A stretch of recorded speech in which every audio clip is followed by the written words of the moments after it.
Cette chronique est une présentation de Cynthia Lavoie.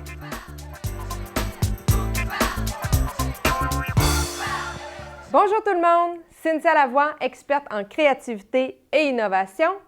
Aujourd'hui dans notre capsule, on répond à la question « Est-ce que j'ai une culture d'entreprise créative? » Pourquoi on devrait avoir en fait une culture d'entreprise créative avant d'inclure des outils, des nouveaux outils dans notre façon de faire? Eh bien, en fait, tout simplement parce que si vous avez un mode de pensée qui est fermé, qui n'accepte pas la différence ou les idées qui sont un petit peu originales ou différentes, vous ne serez pas capable d'utiliser efficacement les outils de créativité. Par exemple, juste un brainstorming, si vous faites un brainstorming avec des gens qui sont plus ou moins ouverts et qui critiquent chaque idée qui sont sorties, vous allez avoir de la difficulté à avoir des bonnes idées qui vont vous amener plus loin. Donc, il faut partir d'une culture d'entreprise qui est créative et innovante pour pouvoir mieux réussir au niveau des outils et même des pratiques d'affaires.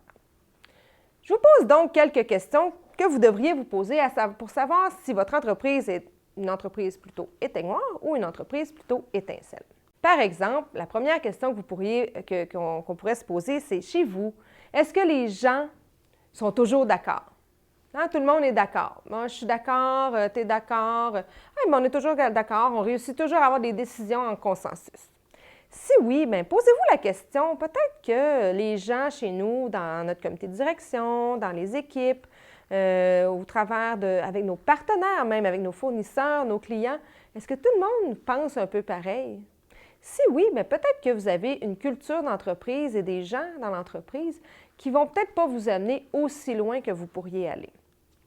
Vous gagneriez beaucoup à avoir une entreprise où l'on dit plutôt « Ah, bien oui, c'est une bonne idée, mais peut-être qu'on pourrait essayer autre chose, peut-être que telle idée serait meilleure. » Donc, vous auriez vraiment avantage à vous challenger et avoir des débats d'idées à l'intérieur de votre entreprise.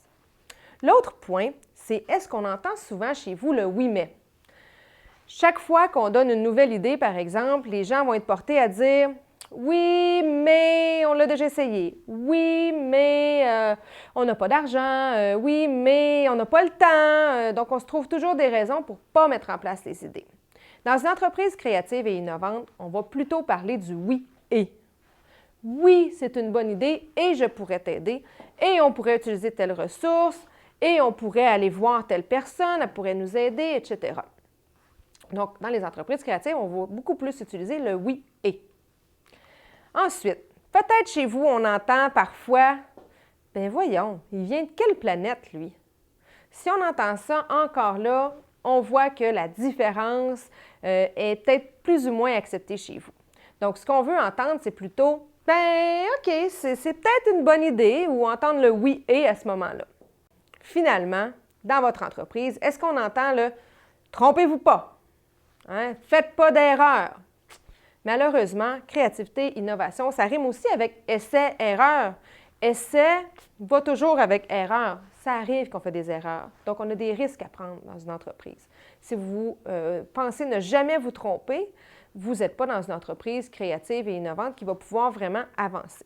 Donc, dites-vous plutôt, bien, essayons-le, essayons des nouvelles choses. Donc, finalement, pensez-vous que vous êtes une entreprise éteignoire ou une entreprise étincelle? À vous de vous poser vraiment la question. Pour me rejoindre, abonnez-vous à la chaîne YouTube Cynthia Lavoie ou venez tout simplement me voir sur cynthialavoie.com. Et d'ici notre prochaine communication, bien, je vais vous dire, ayez le courage de mettre vos idées en action. Cette chronique est une présentation de Cynthia Lavoie.